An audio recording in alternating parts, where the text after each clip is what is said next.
ਪੰਜਾਬ ਸਰਕਾਰ ਤੋਂ। ਪੰਜਾਬ ਸਰਕਾਰ ਨੂੰ ਹਰ ਮਹੀਨੇ, ਹਰ ਹਫ਼ਤੇ ਕਹਿ ਸਕਦੇ ਹਾਂ, ਕਿਸੇ ਨਾ ਕਿਸੇ ਵੱਡੀ ਸਮਾਜਿਕ ਮੂਵਮੈਂਟ ਦਾ ਸਾਹਮਣਾ ਕਰਨਾ ਪੈ ਰਿਹਾ। ਪੰਜਾਬ ਸਰਕਾਰ ਹੁਣ ਕਹਿੰਦੇ ਫਿਰ ਕੱਢ ਲਈ ਹੈ ਬੁਲਟ ਪ੍ਰੂਫ ਟਰੈਕਟਰ, ਜਿਹੜੇ ਖਾਸੀ ਚਰਚਾ ਦੇ ਵਿੱਚ ਨੇ। ਪ੍ਰਵੀਨ ਜੀ, ਇਹ 'ਚ ਕੋਈ ਦੋ ਰਾਏ ਨਹੀਂ ਕਿ 80 ਦੇ 90 ਦੇ ਦਹਾਕੇ ਦੇ ਵਿੱਚ ਬੁਲਟ ਪ੍ਰੂਫ ਟਰੈਕਟਰ ਖਾਸੇ ਚਰਚਾ 'ਚ ਵੀ ਰਹੇ ਸੀ ਤੇ ਉਸ ਤੋਂ ਬਾਅਦ ਉਹ ਵਿਵਾਦਾਂ ਵਿੱਚ ਵੀ ਰਹੇ। ਜੀ ਬਿਲਕੁਲ ਬਿਲਕੁਲ। ਚਾਹੇ ਉਹ ਖਾਕੀ ਸੀ ਤੇ ਚਾਹੇ ਬੁਲਟ ਪ੍ਰੂਫ ਟਰੈਕਟਰ ਸੀ। ਜੀ ਪੰਜਾਬ 'ਚ ਅਮਨ ਕਾਨੂੰਨ ਦੇ ਨਾਂ ਦੇ ਉੱਤੇ, ਆਪਣੀਆਂ ਫੀਤੀਆਂ ਲਵਾਉਣ ਦੇ ਨਾਂ ਦੇ ਉੱਤੇ ਜਿਹੜਾ ਮਤਲਬ ਕਿ ਝੂਠਾ ਪੁਲਿਸ ਮੁਕਾਬਲਾ ਉਹ ਵੀ ਦਰਜ ਕਰਕੇ ਜੋ ਕੁਝ ਹੋਇਆ ਉਹ ਆਪਾਂ ਸਾਰੇ ਜਾਣਦੇ ਹਾਂ। ਉਹ ਜੀ ਰਿਕਾਰਡ ਅੱਜ ਵੀ ਬੋਲਦਾ ਹੈ। ਪਰ ਲੰਮੇ ਸਮੇਂ ਤੋਂ ਇਹ ਟਰੈਕਟਰ ਸੁੱਤੇ ਪਏ ਸੀ, ਪਰ ਪਿਛਲੇ ਦਿਨੀ ਪੰਜਾਬ 'ਚ ਇੱਕ ਘਟਨਾਕ੍ਰਮ ਵਾਪਰਿਆ ਤੇ ਉਸ ਮਾਮਲੇ 'ਚ ਇੱਕ ਬੁਲਟ ਪ੍ਰੂਫ ਟਰੈਕਟਰ ਖਾਸਾ ਚਰਚਾ 'ਚ ਆ ਗਿਆ ਜੀ। ਪਰ ਅੱਜ ਅਸੀਂ ਜਿਹੜੀ ਗੱਲ ਕਰ ਰਹੇ ਹਾਂ, ਅੱਜ ਅਸੀਂ ਗੱਲ ਕਰ ਰਹੇ ਹਾਂ ਇੱਕ ਬੁਲਟ ਪ੍ਰੂਫ ਟਰੈਕਟਰ ਦੀ ਨਹੀਂ, ਕਰੀਬ 50 ਬੁਲਟ ਪ੍ਰੂਫ ਟਰੈਕਟਰ ਪੰਜਾਬ ਸਰਕਾਰ ਨੇ ਤਿਆਰ ਕਰਾਏ ਆ। 50 ਜੀ। ਦੇ ਵਿੱਚ ਹੁਣ 50 bullet proof tractor, 400 bullet proof check ਪੋਸਟਾਂ, 500 ਤੋਂ ਵੱਧ ਵੱਡੇ ਅਧਿਕਾਰੀਆਂ ਦੀ ਬੁਲਟ ਪ੍ਰੂਫ ਜੈਕਟਾਂ, ਇਹਦੀ ਤਿਆਰੀ ਹੈ ਜੀ। ਹੁਣ ਹਵਾਲਾ ਹੈ ਪੰਜਾਬ ਦੇ ਵਿੱਚ ਗੈਂਗਸਟਰਵਾਦ ਦਾ, ਹਵਾਲਾ ਹੈ ਪੰਜਾਬ ਵਿੱਚ ਨਸ਼ੇ ਤਸਕਰੀ ਵਾਲਿਆਂ ਦੇ ਕੋਲ ਹਥਿਆਰਾਂ ਦਾ, ਹਵਾਲਾ ਹੈ ਕਿ ਪੰਜਾਬ ਦੇ ਵਿੱਚ ਲੁੱਟਾਂ ਖੋਹਾਂ, ਚੋਰੀ ਡਕੈਤੀ ਵਾਰਦਾਤਾਂ ਵੱਧ ਰਹੀਆਂ, ਉਹਦੇ ਲਈ ਇਹ ਸਾਰੇ ਪ੍ਰਬੰਧ ਕੀਤੇ ਜਾ ਰਹੇ। ਇਹ ਸਾਰੇ ਪ੍ਰਬੰਧ ਜੇ ਉਹਦੇ ਲਈ ਕੀਤੇ ਜਾ ਰਹੇ, ਦਾ ਮਤਲਬ ਸਰਕਾਰਾਂ ਤੋਂ, ਪੁਲਿਸ ਤੋਂ ਇਹ ਚੀਜ਼ਾਂ ਹੁਣ ਕੰਟਰੋਲ ਨਹੀਂ ਹੋ ਰਹੀਆਂ, ਇਸ ਲਈ ਉਹ ਆਪਣਾ ਲੁਕਣ ਦਾ ਰਾਹ ਵੀ ਲੱਭ ਰਹੀਆਂ। ਇਹ ਤੋਂ ਮਤਲਬ ਤਾਂ ਇਹ ਸਪਸ਼ਟ ਹੈ। ਜੀ ਜੀ। ਇਹਦੇ ਵਿੱਚ ਕੋਈ ਦੋ ਰਾਏ ਨਹੀਂ ਪ੍ਰਵੀਨ ਜੀ, ਪੰਜਾਬ ਇਸ ਮੌਕੇ ਨਸ਼ੇ ਦੀ ਗਿਰਫਤ 'ਚ ਹੈ। ਖਾਸ ਕਰ ਚਿੱਟਾ ਜਿਸ ਕਦਰ ਪੰਜਾਬ ਨੂੰ ਨਿਕਲ ਰਿਹਾ, ਪਿੰਡਾਂ 'ਚ ਜਿਸ ਕਦਰ, ਸ਼ਹਿਰਾਂ 'ਚ, ਘਰਾਂ 'ਚ ਜਿਸ ਕਦਰ ਪੱਥਰ ਵਿਛ ਰਹੇ ਨੇ, ਪੰਜਾਬ ਤੇ ਪੰਜਾਬ ਦੇ ਲੋਕ ਉਹ ਤੋਂ ਮੁਕਤੀ ਚਾਹੁੰਦੇ ਨੇ। ਜੀ ਬਿਲਕੁਲ। ਤੇ ਪੰਜਾਬ ਦੇ ਲੋਕ ਗੈਂਗਸਟਰਵਾਦ ਨੂੰ ਲੈ ਕੇ ਵੀ ਫਿਕਰਮੰਦ ਨੇ, ਜਿਹੋ ਜਿਹੀਆਂ ਮਤਲਬ ਉਸ ਆੜ ਦੇ ਵਿੱਚ, ਉਹਨਾਂ ਬੰਦਿਆਂ ਦੇ ਨਾਮਾਂ ਦੀ ਆੜ ਦੇ ਵਿੱਚ ਸ਼ਹਿਰਾਂ ਕਸਬਿਆਂ ਛੋਟੀ ਦੁਕਾਨਦਾਰ, ਕੱਪੜੇ ਲੀੜੇ ਕਰਿਆਨੇ ਵਾਲੇ, ਕਿਸੇ ਆੜਤੀਏ, ਉਹਨਾਂ ਤੋਂ ਵੀ ਮਤਲਬ ਪੈਸਿਆਂ ਦੀ ਵਸੂਲੀ ਸ਼ੁਰੂ ਹੋ ਗਈ ਹੈ। ਬੜੇ ਤਾਂ ਬੜੇ ਹੈਗੇ ਅਦਾਕਾਰ, ਫਿਲਮਕਾਰ, ਸਿਆਸਤਦਾਨ, ਬੜੇ ਕਾਰੋਬਾਰੀ, ਉਹਨਾਂ ਤੋਂ ਤਾਂ ਵਸੂਲੀਆਂ ਹੁੰਦੀਆਂ ਤੇ ਉਹ ਚੁੱਪ ਚੁੱਪ ਦੇਈ ਵੀ ਜਾਂਦੇ ਆ। ਸੋ ਇਹ ਸਾਰੀ ਸਥਿਤੀ ਨੂੰ ਨਿਪਟਣ ਦਾ ਹਵਾਲਾ ਦੇ ਕੇ ਪੰਜਾਬ ਸਰਕਾਰ ਕਹਿੰਦੀ ਜੀ ਅਸੀਂ ਹੁਣ ਇਹ ਸਾਰਾ ਕੁਝ ਢਾਂਚਾ ਤਿਆਰ ਕਰ ਰਹੇ ਹਾਂ, ਤਾਂ ਕਿ ਜਿਹੜੇ ਗੈਂਗਸਟਰ ਨੇ ਜਾਂ ਨਸ਼ਾ ਤਸਕਰ ਵਾਲੇ ਨੇ, ਜਦੋਂ ਪੁਲਿਸ ਉਹਨਾਂ ਨੂੰ ਫੜਨ ਜਾਂਦੀ ਆ, ਕਹਿੰਦੇ ਜੀ ਉਹ ਖੇਤ ਖਲਿਆਣਾ 'ਚ, ਜੰਗਲਾਂ 'ਚ, ਬੀੜਾਂ 'ਚ, ਇਹਨਾਂ ਟੋਇਆਂ ਟਿੱਬਿਆਂ 'ਚ, ਪਹਾੜੀ ਖੇਤਰ 'ਚ, ਨੀਮ ਪਹਾੜੀ ਖੇਤਰ 'ਚ, ਇੱਧਰ ਕੰਢੀ ਖੇਤਰ 'ਚ ਜਾ ਕੇ ਲੁਕ ਛਿਪ ਜਾਂਦੇ ਨੇ। ਠੀਕ ਹੈ ਜੀ। ਤੇ ਉੱਥੇ ਜਾ ਕੇ ਜਦੋਂ ਕਹਿੰਦੇ ਪੁਲਿਸ ਵਾਲੇ ਪਹੁੰਚ ਕਰਦੇ ਤਾਂ ਕਈ ਥਾਂ ਇਹੀ ਹੁੰਦੇ ਜਿੱਥੇ ਗੱਡੀ ਜਦੋਂ ਪਹੀਆ ਬਾਹਰ ਨਹੀਂ ਜਾਂਦਾ, ਫਿਰ ਪੁਲਿਸ ਵਾਲਿਆਂ ਨੂੰ ਉਤਰ ਕੇ ਜਾਣਾ ਪੈਂਦਾ ਤੇ ਕਹਿੰਦੇ ਉਹਨਾਂ ਤੇ ਫਾਇਰਿੰਗ ਹੋ ਜਾਂਦੀ ਆ, ਕਈਆਂ ਦੀ ਜਾਨ ਜਾਂਦੀ ਆ ਤੇ ਕਈ ਜ਼ਖਮੀ ਹੋ ਜਾਂਦੇ। ਹੁਣ ਪੰਜਾਬ ਸਰਕਾਰ ਤੇ ਪੰਜਾਬ ਪੁਲਿਸ ਕਹਿੰਦੇ ਇਹ ਸਾਰੇ ਨਹੀਂ ਨਿਪਟਣ ਲਈ ਉਹਨਾਂ ਨੂੰ ਇਹਦਾ ਹੱਲ ਟਰੈਕਟਰ ਲੱਗਦਾ ਕਿ ਟਰੈਕਟਰ ਆ ਜਿਹੜਾ ਕਿਤੇ ਵੀ ਵੜ ਸਕਦਾ, ਉੱਚੇ ਨੀਵੇਂ ਥਾਂ ਤੇ ਵੀ ਚੜ ਜੂ, ਪਹਾੜੀ ਤੇ ਵੀ ਚੜ ਜੂ, ਟਿੱਬੇ 'ਚ ਵੀ ਉਤਰ ਜੂ, ਟੋਏ 'ਚ ਵੀ ਉਤਰ ਜੂ, ਜੰਗਲ 'ਚ ਵੀ ਵੜਨਾ ਪਿਆ ਵੜ ਲਾਂਗੇ, ਸਾਰੇ ਕਿਤੇ ਜਾ ਸਕਦਾ। ਪਰ ਜੇ ਉਹਦੇ ਪਰ ਵੀ ਐਂ ਬੈਠ ਕੇ ਤਾਂ ਗੋਲੀ ਤਾਂ ਉਹਦੇ ਪਰ ਵੀ ਵੱਜੂਗੀ, ਫਿਰ ਕਹਿੰਦੇ ਉਹਨੂੰ ਬੁਲਟ ਪ੍ਰੂਫ ਕਰ ਲਓ। ਠੀਕ ਹੈ ਜੀ। ਤੇ ਇਸ ਲਈ ਕਹਿੰਦੇ ਜੀ ਪੰਜਾਬ ਸਰਕਾਰ ਦੇ ਹੁਕਮਾਂ ਤੇ ਪੰਜਾਬ ਪੁਲਿਸ ਨੇ 50 ਬੁਲਟ ਪ੍ਰੂਫ ਟਰੈਕਟਰ ਤਿਆਰ ਕਰਾਏ ਨੇ। ਠੀਕ ਹੈ। ਇਹ 50 ਬੁਲਟ ਪ੍ਰੂਫ ਟਰੈਕਟਰਾਂ ਦੇ ਉੱਤੇ ਬਕਾਇਦਾ ਬੁਲਟ ਪ੍ਰੂਫ ਚਾਦਰ ਲੱਗੀ ਹੋਏਗੀ, ਮੂਹਰੇ ਤੇ ਪਿੱਛੇ ਦੋਵੇਂ ਪਾਸਿਓਂ ਸ਼ੀਸ਼ਾ ਲੱਗੇਗਾ ਬੁਲਟ ਪ੍ਰੂਫ।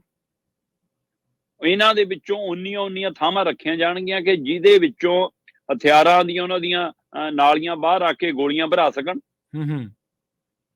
ਤੇ ਉਹਦੇ ਲਈ ਅਚੇਚੇ ਤੌਰ ਤੇ ਕਹਿੰਦੇ ਕਿ 4 ਬੰਦਿਆਂ ਦਾ ਬੁਲਟ ਪ੍ਰੂਫ ਟਰੈਕਟਰ ਦੇ ਉੱਤੇ ਬੈਠਣ ਦਾ ਪ੍ਰਬੰਧ ਕੀਤਾ ਗਿਆ, ਤਾਂ ਕਿ ਉਹਨਾਂ ਦੇ ਹਥਿਆਰ ਵੀ ਇੱਕ ਦੂਜੇ 'ਚ ਫਸਣ ਨਾ, ਇਹ ਨਾ ਹੋਵੇ। ਇਸ ਤਰੀਕੇ ਦੇ ਟਰੈਕਟਰ ਤਿਆਰ ਕਰਾਏ। ਠੀਕ ਹੈ। ਇਹ ਸਾਰੀ ਤਿਆਰੀ ਕਰਕੇ ਕਿ 3 ਤੋਂ 4 ਪੁਲਿਸ ਮੁਲਾਜ਼ਮ ਉਹਦੇ ਪਰ ਬੈਠ ਸਕਣ, ਤੇ ਇਹ ਹਿੱਲਾ ਕੀਤਾ ਜੀ। ਕਹਿੰਦੇ ਇਸੇ ਤਰ੍ਹਾਂ 400 ਦੇ ਕਰੀਬ ਜਿਹੜੀਆਂ ਚੈੱਕ ਪੋਸਟਾਂ ਆਲਰੇਡੀ ਕੰਮ ਕਰ ਰਹੀਆਂ ਨੇ ਪੁਲਿਸ ਦੀਆਂ, ਉਹਨਾਂ ਚੈੱਕ ਪੋਸਟਾਂ ਨੂੰ ਹੁਣ ਬੁਲਟ ਪ੍ਰੂਫ ਚੈੱਕ ਪੋਸਟਾਂ 'ਚ ਬਦਲਣਾ। ਕਹਿੰਦੇ ਇਹ ਪੂਰਾ 80-90 ਵਾਲਾ ਦੌਰ ਜੇਕਰ ਦਿਖਣ ਲੱਗ ਜਾਵੇ ਪੰਜਾਬ 'ਚ, ਤਾਂ ਹੁਣ ਹੈਰਾਨ ਹੋਣ ਦੀ ਲੋੜ ਨਹੀਂ। ਇਹਦਾ ਮਤਲਬ ਕੰਟਰੋਲ ਤੋਂ ਬਾਹਰ ਹੈ ਅਮਨ ਕਾਨੂੰਨ ਦੀ ਸਥਿਤੀ, ਜਾਂ ਸਰਕਾਰ ਜ਼ਿਆਦਾ ਹੀ। ਸੋ ਇਹ ਪਹਿਲੂ ਹੈ। ਤੋਂ ਕਹਿੰਦੇ ਜੀ 400 ਜਿਹੜੀਆਂ ਚੈੱਕ ਪੋਸਟਾਂ ਬਣਨੀਆਂ ਪ੍ਰਵੀਨ ਜੀ, ਉੱਥੇ ਵੀ ਬਿਲਕੁਲ ਇਸੇ ਤਰ੍ਹਾਂ ਥੱਲੇ ਉਹਨੂੰ ਚਾਰੇ ਪਾਸਿਓਂ ਬੁਲਟ ਪ੍ਰੂਫ ਚਾਦਰ ਨਾਲ ਢਕਿਆ ਜਾਣਾ, ਉੱਪਰ ਉਹਦੇ ਚਾਰੇ ਪਾਸੇ ਸ਼ੀਸ਼ਾ ਲੱਗਣਾ ਬੁਲਟ ਪ੍ਰੂਫ, ਉਹਦੇ ਵਿੱਚੋਂ ਅੰਦਰੋਂ ਪੁਲਿਸ ਅਧਿਕਾਰੀ ਇੱਕ ਜਾਂ ਦੋ ਖੜ ਕੇ ਜੇਕਰ ਗੋਲੀ ਚਲਾਉਣੀ ਪਵੇ ਤਾਂ ਗੋਲੀ ਚਲਾਉਣ ਲਈ ਉਹਦੇ ਲਈ ਉਹ 'ਚ ਮਤਲਬ ਉਨੀਆਂ ਮੋਹਰੀਆਂ ਜ਼ਰੂਰ ਰੱਖੀਆਂ ਜਾਣਗੀਆਂ। ਜੀ। ਸੋ ਇਹ ਹਵਾਲੇ ਨਾਲ ਉਹ 400 ਦੇ ਕਰੀਬ ਕਹਿੰਦੇ ਚੈੱਕ ਪੋਸਟਾਂ ਨੂੰ ਰੈਗੂਲਰ ਕੀਤਾ ਜਾਣਾ। ਹੂੰ। ਤੀਸਰਾ ਕਹਿੰਦੇ ਜੀ ਬੁਲਟ ਪ੍ਰੂਫ ਜੈਕਟਾਂ 500 ਦੇ ਕਰੀਬ ਬਣਾਈਆਂ, ਜਿਵੇਂ ਡੀਜੀਪੀ ਨੇ, ਆਈਜੀ ਨੇ, ਐਸਐਸਪੀ ਨੇ, ਡੀਐਸਪੀ ਨੇ, ਜਾਂ ਵੱਖੋ-ਵੱਖ ਜਿਹੜੀਆਂ ਜਾਂਚ ਏਜੰਸੀਆਂ ਨੇ ਸਾਡੀਆਂ, ਸਿੱਟ ਬਣੀਆਂ ਨੇ, ਨਸ਼ਿਆਂ ਨਾਲ ਸੰਬੰਧਿਤ ਕਮੇਟੀਆਂ ਨੇ, ਉਹਨਾਂ ਸਾਰਿਆਂ ਦੇ ਜਿਹੜੇ ਪੁਲਿਸ ਅਧਿਕਾਰੀ ਮੁਖੀ ਨੇ, ਉਹਨਾਂ ਸਾਰਿਆਂ ਦੇ ਲਈ ਬੁਲਟ ਪ੍ਰੂਫ ਜੈਕਟਾਂ ਤਿਆਰ ਹੋ ਗਈਆਂ ਨੇ ਤੇ ਉਹਨਾਂ ਨੂੰ ਇਹ ਮਨਜ਼ੂਰੀ ਮਿਲ ਗਈ ਹੈ ਕਿ ਉਹ ਨਾਲ ਲੈ ਕੇ ਜਾਣਾ ਚਾਹਣ ਨਾਲ ਲੈ ਕੇ, ਤੇ ਨਹੀਂ ਤਾਂ ਪਾ ਕੇ ਰੱਖਣ, ਖਾਸ ਕਰ ਜਦੋਂ ਆਪਰੇਸ਼ਨ ਤੇ ਕਿਸੇ ਜਾਣ ਤਾਂ ਪਾ ਕੇ ਰੱਖਣ ਜੀ। ਜਾਂ ਜਿਨ੍ਹਾਂ ਨੂੰ ਖਤਰਾ ਹੈ, ਜਿਨ੍ਹਾਂ ਦੀਆਂ ਰਿਪੋਰਟਾਂ ਨੇ ਏਜੰਸੀਆਂ ਕੋਲ, ਉਹ ਪਾ ਕੇ ਰੱਖਣ। ਤੇ ਕੁਝ ਨਾਮ ਇਹੋ ਜਿਹਿਆਂ 'ਚ ਪੰਜਾਬ ਦੇ ਵੱਡੇ ਸਿਆਸਤਦਾਨਾਂ ਦੇ ਵੀ ਸਾਹਮਣੇ ਆ ਰਹੇ ਨੇ ਕਿ ਉਹਨਾਂ ਨੇ ਵੀ ਇੱਛਾ ਪ੍ਰਗਟਾਈ ਆ ਕਿ ਸਾਨੂੰ ਵੀ ਮਿਲਣੀ ਚਾਹੀਦੀ ਹੈ, ਕਿਉਂਕਿ ਰਿਪੋਰਟਾਂ ਕੁਝ ਨੂੰ ਕਹਿੰਦੀਆਂ ਕਿ ਤੁਹਾਡੀ ਜਾਨ ਨੂੰ ਖਤਰਾ ਹੈ। ਸੋ ਇੱਧਰ ਪੰਜਾਬ ਦੇ ਵਿੱਚ ਆਪ ਮਹਾਰੇ ਕਈ ਲੋਕਾਂ ਨੇ ਆਪਣੀਆਂ ਗੱਡੀਆਂ ਬੁਲਟ ਪ੍ਰੂਫ ਕਰਾਉਣੀਆਂ ਸ਼ੁਰੂ ਕਰ ਦਿੱਤੀਆਂ। ਮੋਹਾਲੀ, ਪੰਚਕੂਲਾ ਤੋਂ ਲੈ ਕੇ ਦਿੱਲੀ ਤੱਕ ਇਹ ਕਾਰੋਬਾਰ ਕਾਫੀ ਵੱਧ ਫੁੱਲ ਗਿਆ। ਸੋ ਇਹ ਸਾਰੇ ਦੇ ਵਿੱਚ ਜੀ ਇਹ ਅਹਿਮ ਪਹਿਲੂ ਹੈ ਕਿ ਕੀ ਪੰਜਾਬ ਸਰਕਾਰ ਨਸ਼ੇੜੀਆਂ ਨੂੰ, ਕੀ ਪੰਜਾਬ ਸਰਕਾਰ ਗੈਂਗਸਟਰਵਾਦ ਨੂੰ, ਕੀ ਪੰਜਾਬ ਸਰਕਾਰ ਤਸਕਰਾਂ ਨੂੰ, ਕੀ ਪੰਜਾਬ ਸਰਕਾਰ ਇਸ ਹਥਿਆਰਾਂ ਦੀ ਸਪਲਾਈ ਨੂੰ ਰੋਕਣ 'ਚ ਨਾਕਾਮਯਾਬ ਹੈ। ਉਹਦੇ ਲਈ ਇਹ ਸਾਰਾ ਪ੍ਰਬੰਧ ਹੈ। ਤੇ 9 ਜ਼ਿਲ੍ਹਿਆਂ ਦੇ ਵਿੱਚ ਕਹਿੰਦੇ ਪਹਿਲੇ ਪੜਾਅ 'ਚ 9 ਜ਼ਿਲ੍ਹੇ ਚੁਣੇ ਨੇ ਜਿੱਥੇ ਟਰੈਕਟਰ ਭੇਜਣੇ ਆ।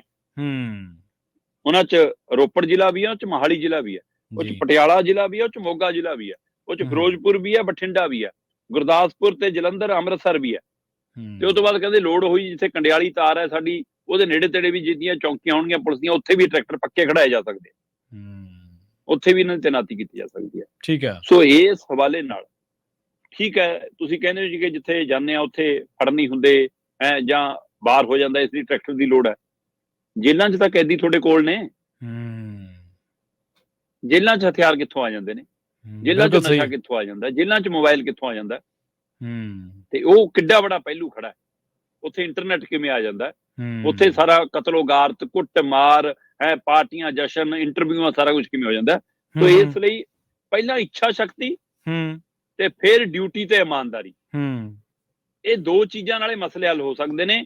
ਇਹ ਫਿਕਰ ਹੈ ਕਿ ਇੱਕ ਪਾਸੇ ਪੰਜਾਬ ਗੈਂਗਸਟਰਵਾਦ ਤੋਂ ਔਰ ਨਸ਼ੇ ਵਾਲੇ ਤਸਕਰਾਂ ਤੋਂ ਮੁਕਤੀ ਚਾਹੁੰਦਾ, ਦੂਏ ਪਾਸੇ ਪੰਜਾਬ ਨੂੰ ਇਹ ਸਾਰੀ ਤਿਆਰੀ ਤੋਂ ਇਹ ਫਿਕਰ ਹੈ ਕਿ ਕਿਤੇ ਉਹ 84 ਵਾਲਾ ਦੌਰ ਫਿਰ ਨਾ ਪਰਤਾਵੇ, ਕਿ ਖਾਕੀ ਰੰਗ ਵਟਾ ਜਾਵੇ ਤੇ ਫਿਰ ਫੀਤੀਆਂ ਲਵਾਉਣ ਦੇ ਲਈ ਕੁਝ ਪੰਜਾਬ ਨਾਲ ਧੱਕਾ ਹੋ ਜਾਵੇ। ਇਹ ਵੀ ਪਹਿਲੂ ਦਾ ਫਿਕਰ ਹੈਗਾ ਪੰਜਾਬ। ਜੀ ਬਿਲਕੁਲ।